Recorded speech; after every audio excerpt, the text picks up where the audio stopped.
Welcome, friends, to Beyond the Crucible, the podcast that dares to talk about setback and failure, but not so we can commiserate. It's so we can elevate. I'm Gary Schneeberger, the co-host of the show, and our mission today is to offer you the hope that your crucible experiences, those setbacks and failures, traumas and tragedies that you've experienced or are experiencing right now, don't define you. They refine you. They did not happen to you. They happened for you.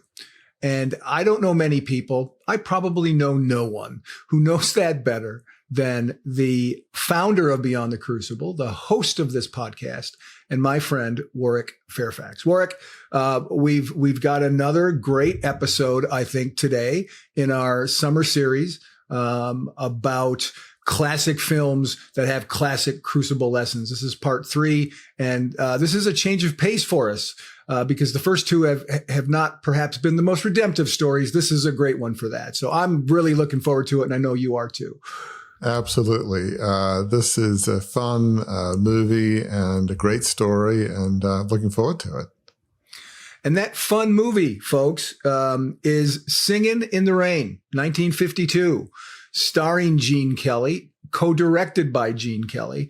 It is part of, in this series, Classic Films, Classic Crucible Lessons. We are pulling movies from the American Film Institute, AFI's 100 Best Movies of All Time. And this was number 5 on the list of the best movies. And you may have heard me intimate early this idea that the first couple episodes of the series, this is the 3rd one, the first couple episodes were about films that were 1 and 2 on that list, but they weren't exactly the most redemptive films. In other words, the focus of those films, while there were crucibles there, the focus of the protagonists in those films, they didn't really learn the lessons of their crucibles and go on to lead a life of significance. Good news, everybody. This is not the case for this film. We've got redemption. We've got learning the lessons of their crucibles. And we've got some really, really good insights, I think, that we can offer to you as you cope with your own crucibles. And hopefully we'll do it in a way that's entertaining as well as insightful. So, Warwick, I ask you every week that we do this show, just so we can level set listeners and viewers on why we're doing this. Explain a little bit about why films are such a ripe wellspring to pull lessons from when it comes to bouncing forward from crucible experiences. Yeah, in classic films, there's typically a crisis, a challenge, a crucible that the hero or protagonist has to rise above. It wouldn't be much of a movie if everything's going right, there are no challenges, and I mean, why would you watch a movie like that? So basically, in pretty much every movie, there's a test of character, there's a lesson that the hero, so to speak, needs to learn. And in most movies, there's a crisis that tests the main protagonist's character. Some rise above it and are not defined by it, and some don't rise above the crucible and indeed are defined by that crucible. So it's a good way of understanding crucibles and how some rise above it and some learn the lessons of their crucible and some don't. So it's a great way of just discussing crucibles and what we can learn from them. Right. And it's true about crucibles in this series as it is about anything. You can learn either from success or something that's not quite success. You can learn from the good and you can learn from the bad. Life can teach us lessons from The Godfather and from Citizen Kane, the first 2 movies that we did, right? We could extract lessons about how to navigate crucibles that were very evocative from those movies. But, I mean, at the end of the day, it was like, not that it felt heavy when we were doing it, but this is going to be just a lot more fun because there's a lot more joy in this film, I guess. And that film, as we said at the top, is Singin' in the Rain. So why is Singin' in the Rain, title of the film and a concept in the film, why is Singin' in the Rain something that can help us turn our setbacks into significance, our trials into triumphs? You know, I got to say that I've watched this movie quite a lot of times and I love it. And you see the scene of Singing in the Rain, where Gene Kelly is literally singing in the rain, and we'll kind of unpack that in more detail later. So that's kind of fun. It's raining and he's singing. That's kind of cool. But I never really thought about it in that much depth until we watched the movie for, to look at what we can learn at Beyond the Crucible from this movie. And so as I thought about it, there is a wider metaphor of that whole concept of singing in the rain. And that's when bad things happen, challenges, we have a choice. We can either be bitter or angry at ourselves or at others, or we can find a way to move ahead. We can find a way to say, okay, this was unfair. I made some mistakes, but how do I move forward? How do I find some redemption out of this crucible? How do I find a way to use this to serve others? We often say on Beyond the Crucible, how can I change this crucible from looking at it saying it happened to me to it happened for me? How do I pivot my attitude to the crucible?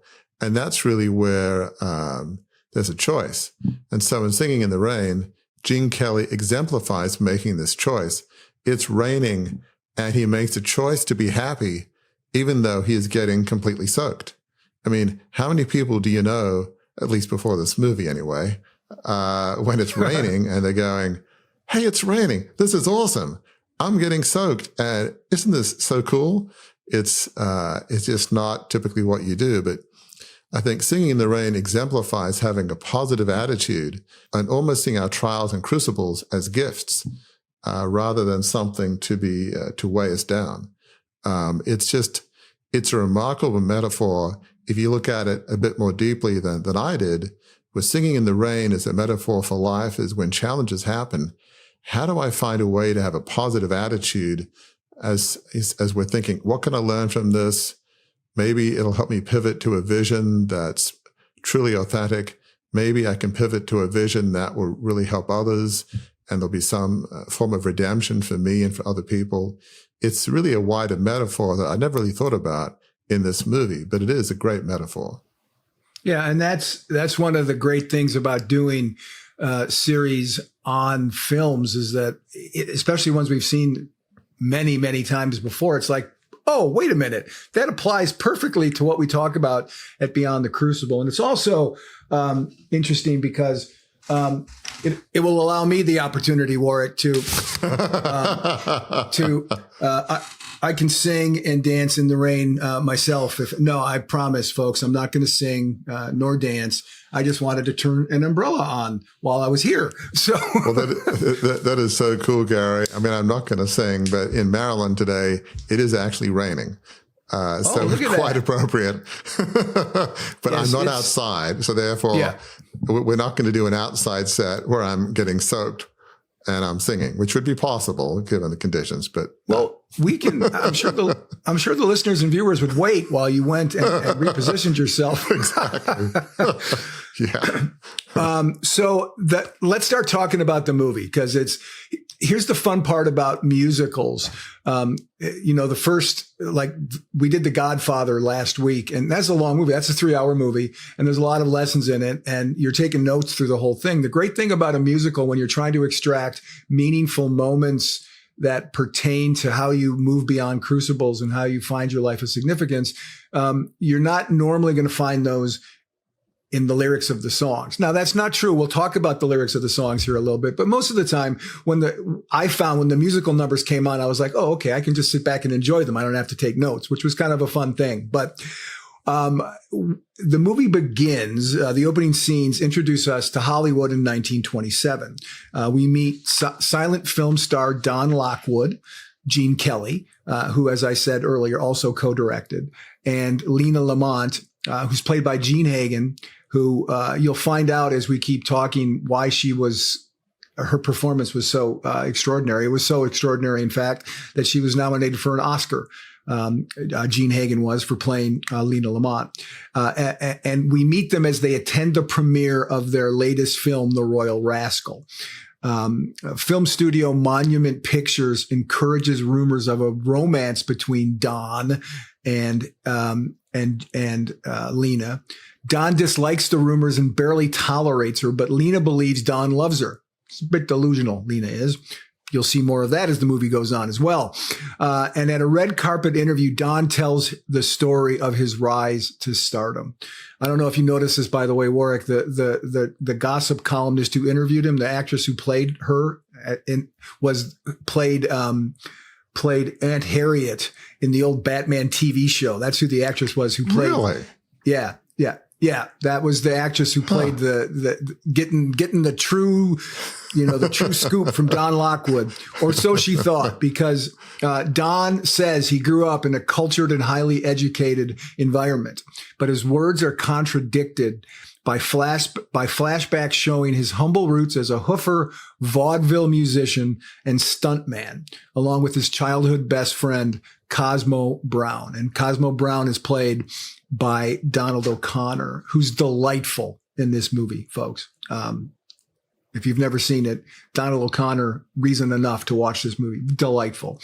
But what shines through in a Beyond the Crucible context in that opening scene with Don Lockwood telling his story, Warwick, is that he's not living an authentic life.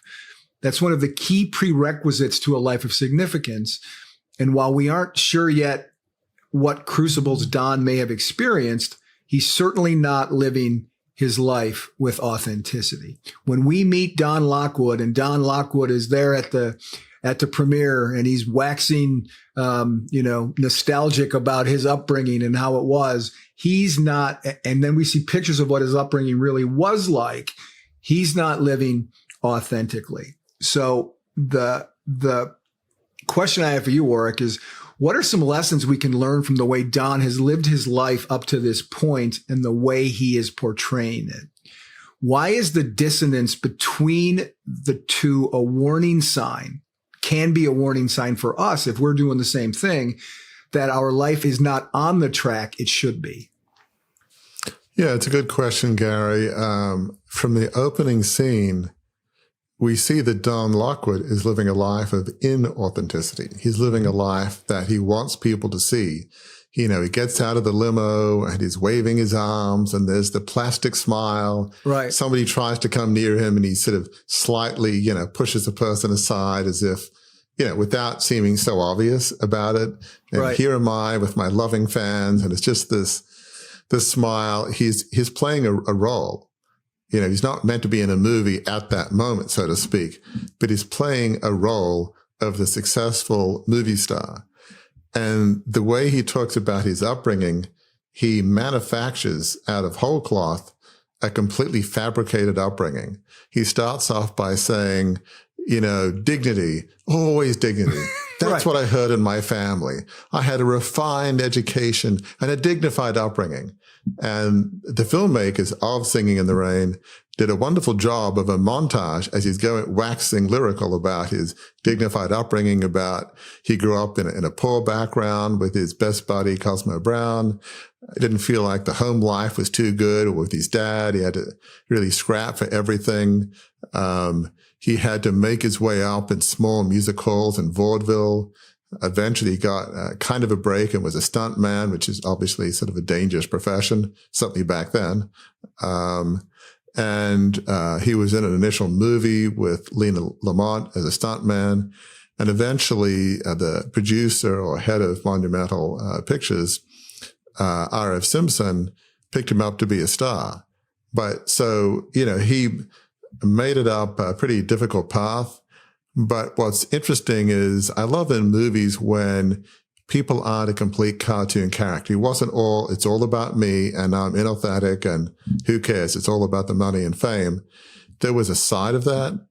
But yet, one of the things that the movie studio wanted to do, which is sort of common back then and maybe even today at times, is they wanted to foster an image that their two big stars, Don Lockwood and Lena Lamont, had a romance going on. Right. And Don had no time for Lena because she was 100% out for herself. You get in my way and there's going to be trouble. I mean, she did not really sugarcoat it at all. It was clear. And so Don almost detested Lena, had no respect for her. So when the publicity person, when the interviewer was trying to egg them on and let's hear some details about the romance, he would say diplomatically, we've made some great pictures together, but he would not go there and say, yes, it's true, we're in love. He would not say that because it wasn't true. So even Don Lockwood had lines of inauthenticity that he wouldn't cross. Right. He had his limits of how far you could push him. And there was an interesting scene in the flashback that kind of speaks to that, right? It's the one where Don's a stuntman on the picture that Lena Lamont's the star of. And she's sitting there, right? She's someone's fanning her with like palm fronds or something. And he comes up as a stars in his eyes stuntman. And here's the great Lena Lamont. And he's like talking to her and trying to just say how much he likes her. And she totally blows him off. She treats him like he's, nothing. Because in her eyes, he is nothing. And I think that speaks to your point that Don Lockwood, he ended up living an inauthentic life, but he had authentic character. It was always there. And it shows up in that scene where after, he talks to Lena, he realizes, okay, that's a bridge too far. I think what we end up seeing in Don Lockwood's character is that he never turns into as inauthentic as his life is. He never turns into a Lena Lamont type. So, good point that you extracted there about his inauthenticity has its limits. Yeah, and in a sense, Lena, in some ways, was a gift to Don Lockwood because she represented everything he didn't want to be, completely self-serving, and he just did not want to go there. And I think it would haunt him. There was a struggle within his soul for the authentic Don and the inauthentic Don. And we'll see that play out in the rest of the movie. But certainly there's a lesson early on here that if you go down the life of inauthenticity, of trying to cultivate this image that you think people want to see, it will have consequences for you and for those that you love. And it's a dangerous road that Don could have gone down. And we'll see later, kind of there's a redemptive arc. But you don't want to be a Don Lockwood. You certainly don't want to be a Lena Lamont. As we'll see, that has consequences. So early on, there are lessons, I think, for all of us about the consequences of inauthenticity and just who you really don't want to be. Yeah. And the filmmakers, who include Gene Kelly, as you said, do a great job in the flashback scenes when he's talking to the gossip columnist out in front of the theater. Because there's the smile, right? There's a huge difference between that kind of Hollywood plastic smile that Don Lockwood's got when he's telling his story about dignity, always dignity, right? And he's got this very kind of officious smile on his face. Right. And then you watch him in the vaudeville scenes with Cosmo, and it's just pure joy radiating through every both fiber of his face as he's smiling, and then also in his body language and the way he and Cosmo interact. It's clear, if you're paying attention as you're watching the movie, that the Don Lockwood who is the Hollywood star isn't really happy internally, at least not as happy as the Don Lockwood who was chewing it up with his buddy Cosmo on vaudeville. And I think that's a great thing that the filmmakers, including Kelly, do and sort of dropping that right there, just to foreshadow what's to come. Yeah, great point. So the premiere is a enormous success because it's a Lockwood Lamont picture, so everybody loves them. And Don escapes. He actually gets mobbed, sort of like the Beatles got mobbed or Sinatra got mobbed when he was starting out by fans who they tear his tuxedo, and he's got to jump into a passing car. Driven by a woman named Kathy Selden, a young woman named Kathy Selden. And that is, Kathy Selden is played by an even younger, I would guess, Debbie Reynolds. In other words, she probably played younger than her character was supposed to be at the time. It was her first major film. And Kathy claims to be a theater actress. And we find out that maybe she's not being totally authentic, but hang on a second. We'll get to that in a minute. But she drives Don to the premiere's after party. And as she does so, she expresses disdain for what screen acting is, right? Because it's just, as she says, it's a bunch of dumb show. It's just a lot of dumb show. At the after party, Monumental Pictures head R.F. Simpson, to entertain the guests, shows a short demonstration of something that was just invented called the talking picture. There's a gentleman there. It's just a guy talking into a microphone, but one of the guests sees it. None of them are impressed. One of them calls it vulgar. Another says it'll be a fad. It's going to go away, in weeks. Everybody thinks silent pictures are the future.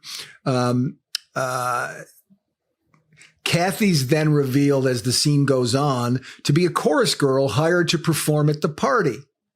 She actually makes her appearance bursting out of a cake, right? One of those big models of a cake. She bursts out of that, surprising Don and everybody else and leading Don to tease her a little bit. Furious at that teasing, she throws a cake at him, but he dodges it. And as an audience member, I was kind of happy. Lena gets hit in the face with it. So you're like, oh, okay. It's like a 2-for-1. You get to know a little bit more about Kathy. You get to know a little bit more, and you get to see Lena get a bit of her comeuppance, which is kind of fun. She then runs away. Kathy does, before Don can catch up with her. The film then jumps ahead about 3 weeks. Don has become a bit infatuated with Kathy, we discover, but he can't find her. He's looking all over for her, but he can't find her. And he's kind of he's infatuated, but he's also a little depressed because he really wants to talk to her. Something about her intrigued him. The way that she didn't tear at his clothes or fawn at him because he was a movie star. There was something there, right? Through his maybe inauthenticity, he saw her authenticity and saw what maybe it could bring out of him. Not fully unpacked, but there's something there that makes him sad that he can't find her. And this is when Cosmo shows up, and Cosmo tries to cheer Don up. He just wants to get Don out of the funk that he's in. And he performs one of the movie's most memorable songs called Make 'Em Laugh. And folks, if you've never seen this, I wouldn't encourage you to turn us off because I think we have more insights to offer, but watch that scene because that scene is something else that Cosmo Brown, Donald O'Connor performs, Make 'Em Laugh. But the key point here, Warwick, for our discussion is this. Cosmo reveals himself in this scene not just to be a lifelong friend of Don Lockwood. He also reveals himself to be an important, in our language, fellow traveler. Don is down. He's shaken by what Kathy's told him, criticizing him as being nothing but a shadow on film.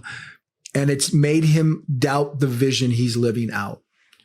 So Cosmo lifts his spirits, literally lifts his spirits by making him laugh. So I'll ask you this, Warwick. Cheering Don up is certainly not all that makes Cosmo a fellow traveler, an important person to Don Lockwood. But it is our first glimpse of just how he is a fellow traveler. Why are fellow travelers who can snap us out of our doldrums so important to us coming back from a crucible? Yeah, it's a good question. What's interesting about this scene is the fact that Don actually needs cheering up. There's something about Kathy Selden that's really gnawing away at his soul. I mean, she finds out eventually that he's a successful movie star, and she's not impressed. I mean, yes, she's trying to become a stage actor, but all of his charm would work on many other women. It's not really working on her. She has an authentic core, so it's like she was not impressed. If anything, she was quite she was just like dismissive. Well, Don Lockwood's not faced somebody like Kathy Selden before, it would seem. And it's almost like he knew that what her disdain almost for who he was and what he did, he knew it was true. So he was infatuated with her, captivated by her, but there was something about her that was like, subconsciously, this is somebody I need in my life because she is calling forth my true authentic self, even though I don't think there's any way that he realized it at the time. But it really, really got under his skin. He just could not shake it. And, it was her attitude, her, in a sense, without, well, I guess she did say somewhat explicitly calling him out, it just really put him into the dumps. So Cosmo, as a great friend of Don Lockwood, really wanted to cheer his buddy up. And what's neat is they've been fellow travelers since an early age. In the opening montage of the movie, we see them, being kids playing together. They made their way up the ladder in show business together on, remote music halls and vaudeville. They're lifelong buddies. This is another area where Don Lockwood deserves credit. Because in the opening scene, when the interviewer wants to, delve into the whole alleged romance between Don and Lena, he doesn't go there, but instead deflects it and talks about his best buddy, Cosmo Brown, brings Cosmo in, kind of gives him a hug, and just basically say how much, he owes where he is to Cosmo, basically saying what a great guy is. That was pretty amazing. So Don stands up for Cosmo, and Cosmo has always been there for Don. And so when Cosmo sings Make 'Em Laugh, he is trying to find some way, anyway, to get Don out of his funk. And if you, watch that whole episode of that song, I mean, he doesn't just sing, he dances, he, climbs up doors. I mean, it's, does somersaults. I mean, he's really going all out, full court press, if you will. And I'm going to, one way or the other, I'm going to get my best buddy out of his funk. So I think, what we can learn here is sometimes we face challenges. Some days can feel like, if it's not our worst day, it can feel like pretty dark, cloudy days. And on those days especially, we may not feel like we can pick ourselves up. We might feel like we've got no energy, no motivation, and we need fellow travelers, those friends alongside us who can help pick us up. And because we just may not be able to do it ourselves. So having fellow travelers like Cosmo is really critical. We need people like that. We're going to have days when things don't look too good, and we need a friend to talk to give us counsel, just to listen to us and give us some hope and encouragement. Yeah. And the way that you described and the way it plays out, that Make 'Em Laugh scene shows just how far, right, as you said, how far Cosmo will go to get a laugh out of his friend. And I think that's an important characteristic for fellow travelers, to really lean into encouraging, helping direct, counseling, just being there for those who have been through a crucible. I mean, in this particular scene, Cosmo does it only in the context of making him laugh, and he makes funny faces, as you said, and he climbs up walls and does a miraculous backflip off a wall a couple of times. But it speaks, even if you're not someone who can do that, folks, you can still be a fellow traveler who goes the extra mile to help your friend navigate a crucible experience, a critical point of learning for us in this film. As the film goes on, Warner Brothers, a rival studio to Monumental Pictures, releases its first talking picture, The Jazz Singer. That actually happened, folks. That's a real life story, to wide acclaim. R.F. Simpson, the head of the studio, Monumental, decides he has no choice but to convert the next Lockwood and Lamont film, The Dueling Cavalier, into a talkie.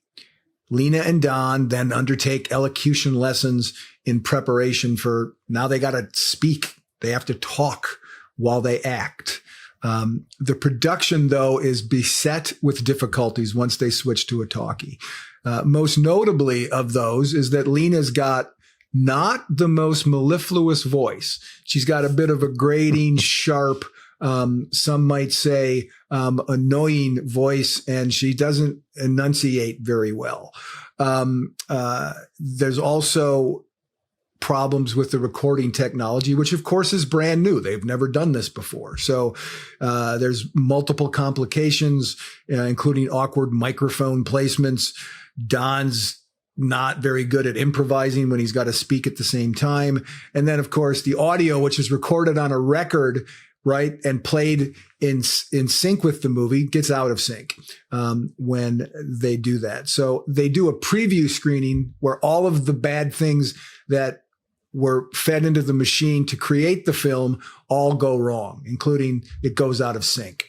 And the Dueling Cavalier, it's a dismal failure. People walk out of the premiere.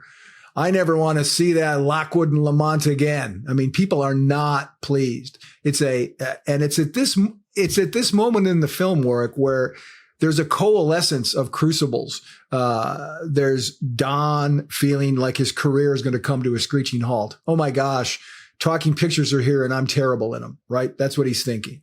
The studio could be on the precipice of collapse if it can't adapt to the new technology, which is everybody's switching to. All studios are switching to it because the Jazz Singer was so popular. But then, and here's the turning point.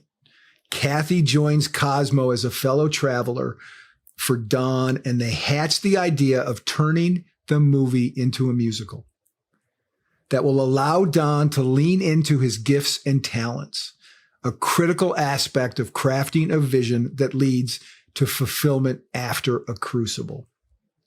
Kathy and Cosmo even devise a way to work around Lena's screechy voice and lack of singing ability, having Kathy dub all her lines and songs.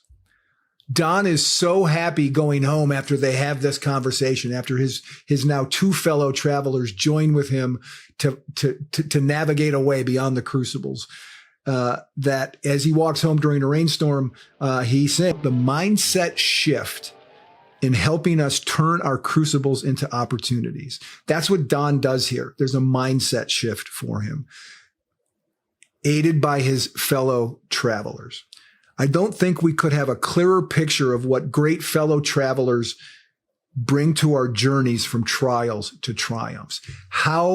What can we learn from what happens at this point in the picture? This moment in the movie where Don literally sings in the rain, it is a pivotal moment.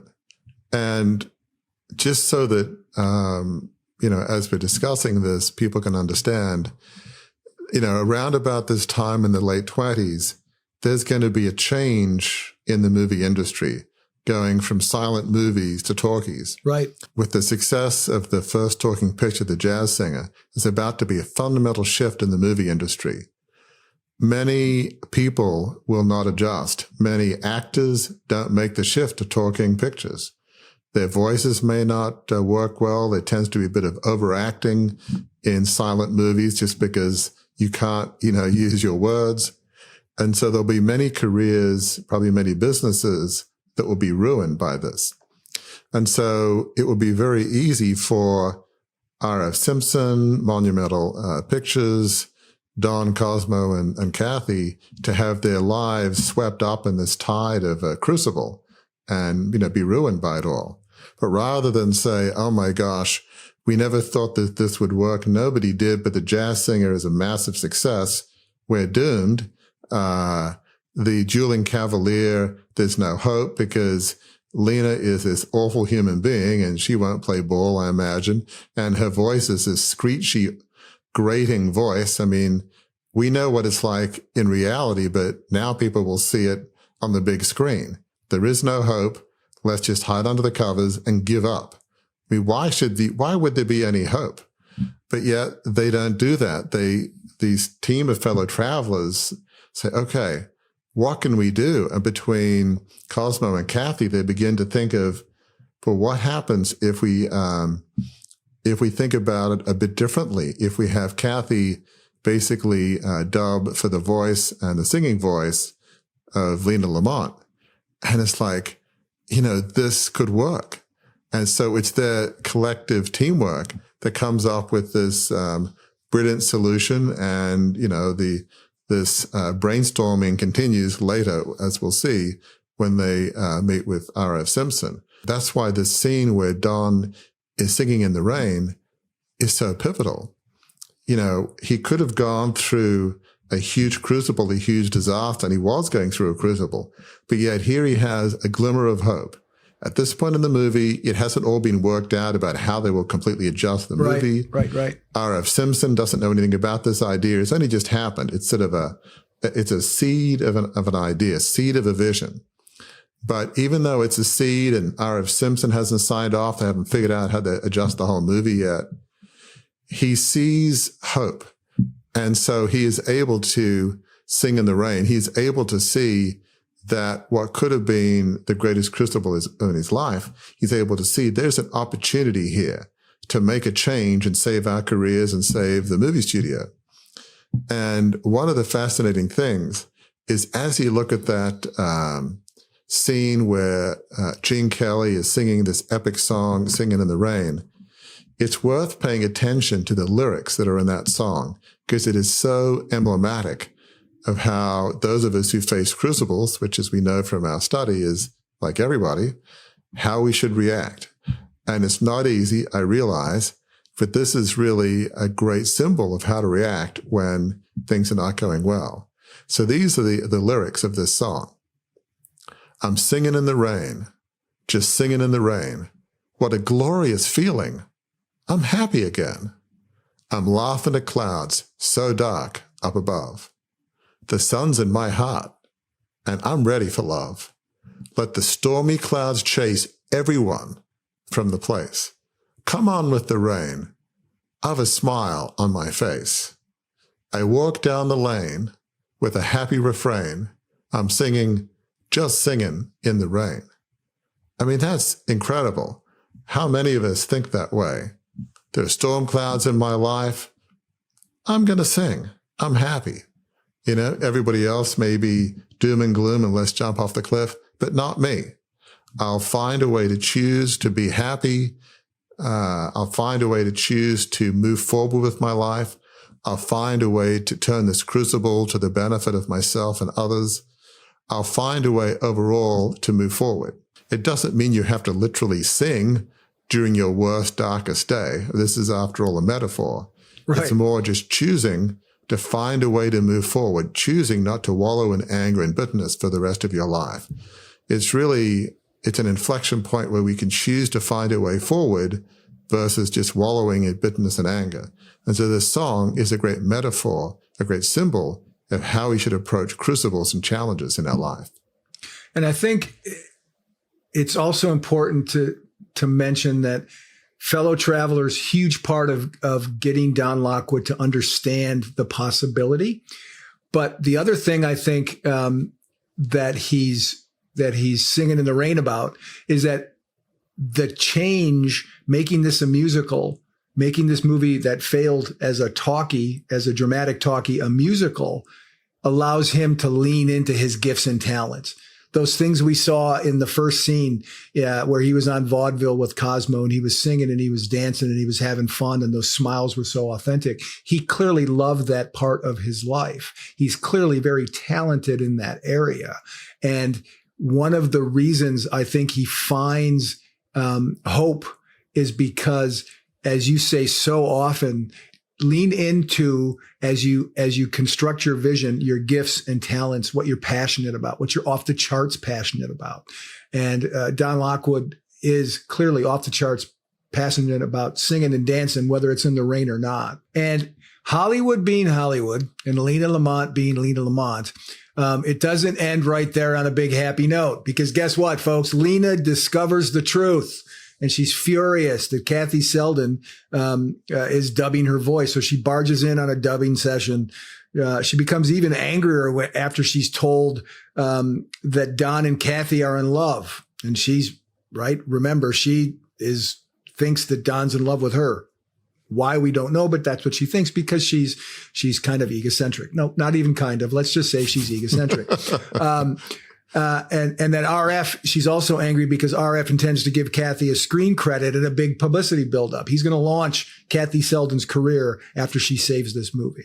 So Lena threatens to sue RF. In her words, given the way she talks, to sue. She's going to sue RF and the studio unless he makes sure no one ever hears of Kathy, and that she keeps dubbing Lena for the rest of Lena's career. RF reluctantly agrees because of a clause in Lena's contract that holds the studio responsible for positive media coverage. So we get to the premiere of The Dancing Cavalier. All of our story points are coming into a right into confluence, which is what you want in a really good movie. All the things, all the balloon strings are tied together, and we get the premiere of The Dancing Cavalier. And guess what? It's a incredible success. Audiences are blown away. So much so that they clamor for Lena to sing live. So Don, Cosmo, and RF tell her in order to do that, because she's scared because she can't sing. Don, Cosmo, and RF tell her to lip sync into a microphone while Kathy, hiding behind another curtain. So she's in front of a curtain singing. There's a microphone for Lena. Kathy's behind a curtain, and she's going to sing while Lena lip syncs. But while Lena is singing, while she's lip syncing, Don, Cosmo, and RF open the curtain, revealing the big ruse that there's another person, Kathy Selden, who the audience didn't even know about, who's actually the voice that they heard and loved in the film. Lena is humiliated and defeated, and she flees the theater in humiliation. Kathy tries to run away as well, but Don proudly announces to the whole crowd, big Hollywood premiere, that Kathy's the quote unquote real star of the film. She cries, they lock eyes, and the last scene that we see is that Kathy and Don are in front of a billboard of their new film called Singin' in the Rain, and they kiss. And we know that they are together. Warwick, the end of this film depicts the conclusion of Don's journey from trials to triumphs, as we say. He has been redeemed. I don't think that's too strong a word, from the shallow, inauthentic life he was leading to he's been redeemed and delivered into a life of significance as a man who entertains audiences with his singing and dancing talents and has found the true love of his life. That's a pretty good example of a life of significance, isn't it? Absolutely. You know, Don has made a decision to put aside his inauthentic facade and, in a sense, his inauthentic life. And really, one of the keys to the arc of redemption in Don's life is Kathy. Throughout the film, Don makes choices to fight for Kathy. Because there's something about Kathy. Yes, he's infatuated, he's attracted to her, and over time he falls in love with her. But part of why he does is he sees truth. He sees authenticity. He sees a real person that he respects and admires, and whose character he admires. And so this is somebody that he wants to fight for. This is somebody that he feels like this is an underdog, a nobody, if you will, in this world of Hollywood, of stars and all. And so there's an earlier scene where Kathy is singing in a chorus, and he makes sure that RF knows about her and, will give her a job and won't exclude her because of Lena's dislike of Kathy. Why does Lena dislike Kathy? Because Lena knows that Don is attracted to Kathy.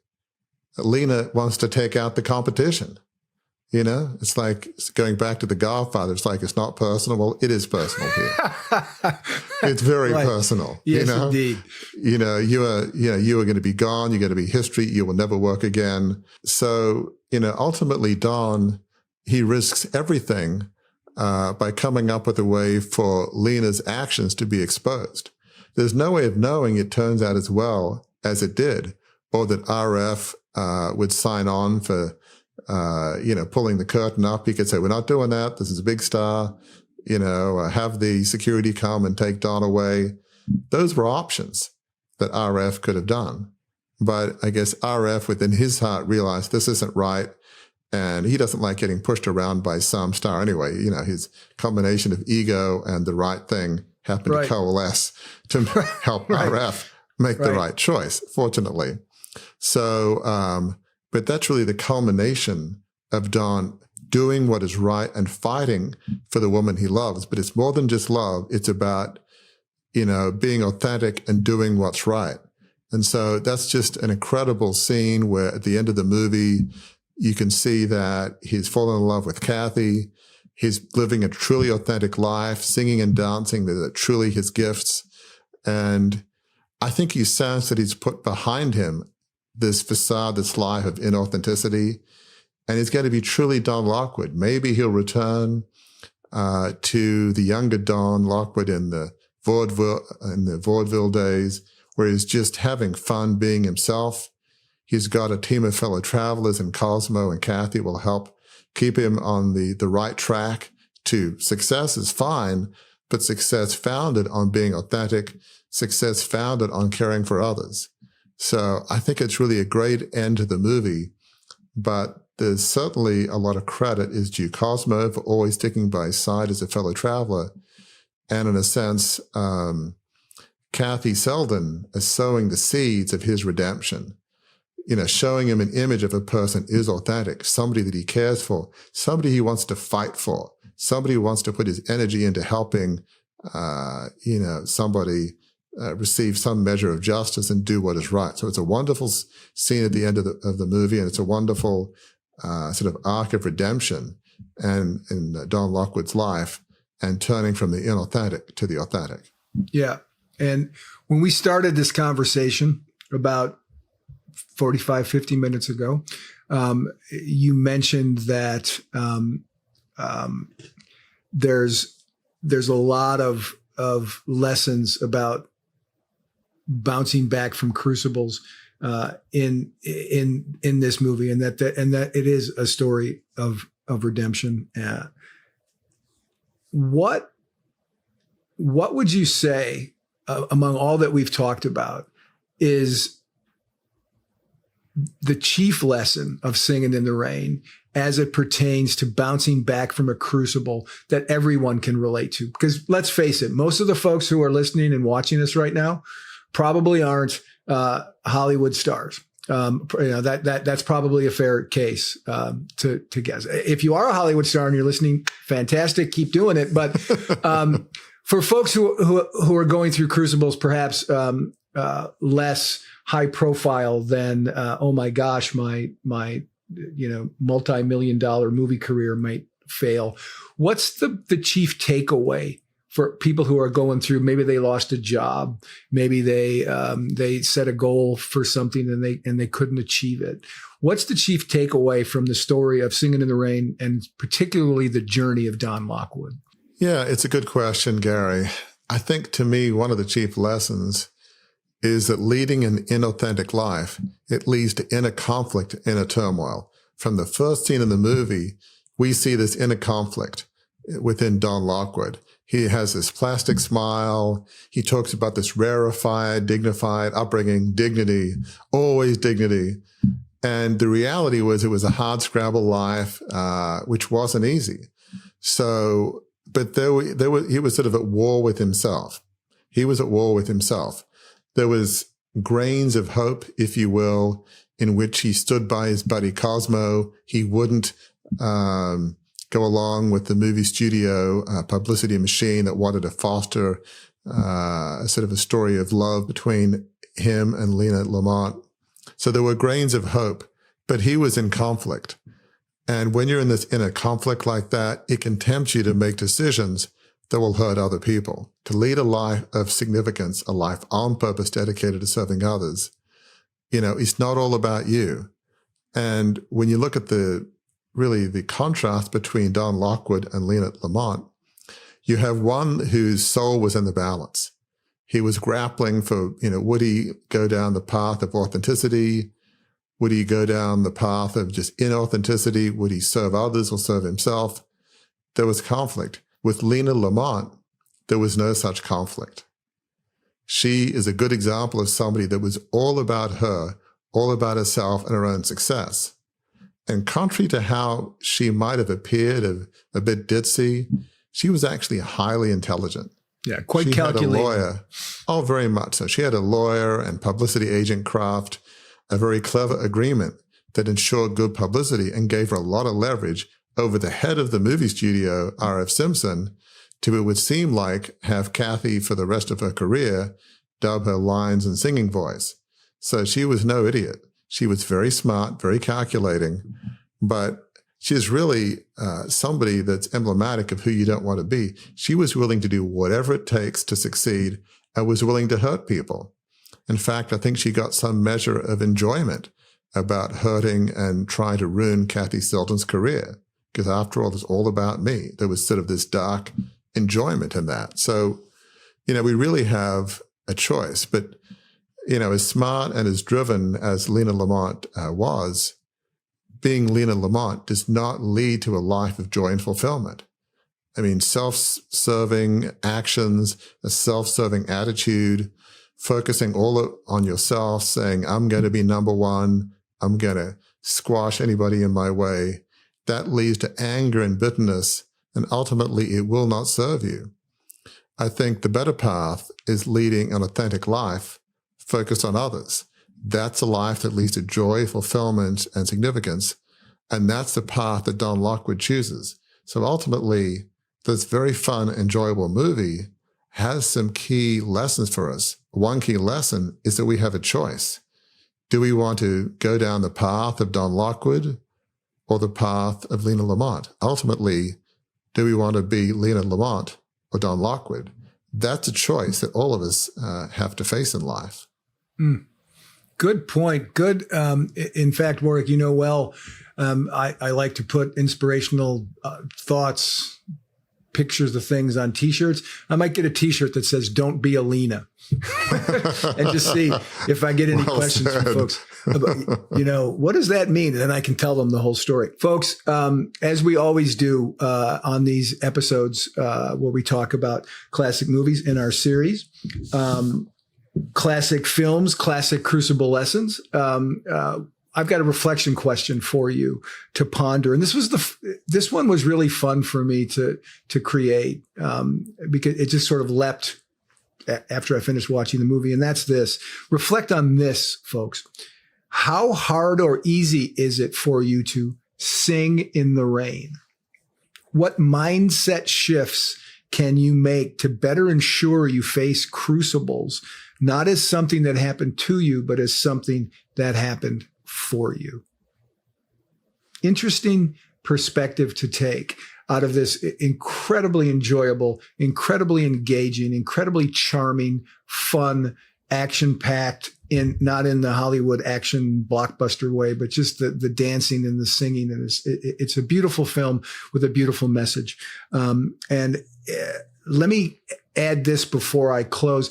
If you've enjoyed the conversation Warwick and I have had here, I'd encourage you to do what you do when you've seen a movie that you enjoy, like Singin' in the Rain.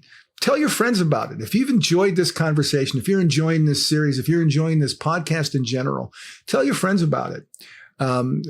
Share it with them, as you would say, hey, go see this movie. I just saw it yesterday and boy, was it great. Pass on a recommendation to help people who you may not even know your friends are going through crucible experiences because they may be keeping it close to their vests. So I encourage you. Warwick encourages you. I'll speak on behalf of him. We encourage you at Beyond the Crucible to share this show, not just this episode, but the podcast in general, because your friends will be able to find some true insight and action steps they can take to move beyond their worst day. Until we have our next episode of Classic Films, Classic Crucible Lessons, please remember, we'll be here next week and we'll save a seat for you.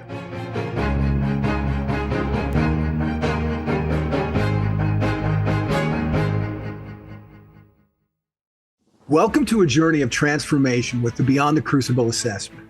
Unlike any other, this tool is designed to guide you from adversity to achievement. As you answer a few insightful questions, you won't just find a label like the helper or the individualist. Instead, you'll uncover your unique position in the journey of resilience. This assessment reveals where you stand today, the direction you should aim for, and crucially, the steps to get there. It's more than an assessment. It's a roadmap to a life of significance. Ready? Visit beyondthecrucible.com. Take the free assessment and start charting your course to a life of significance today.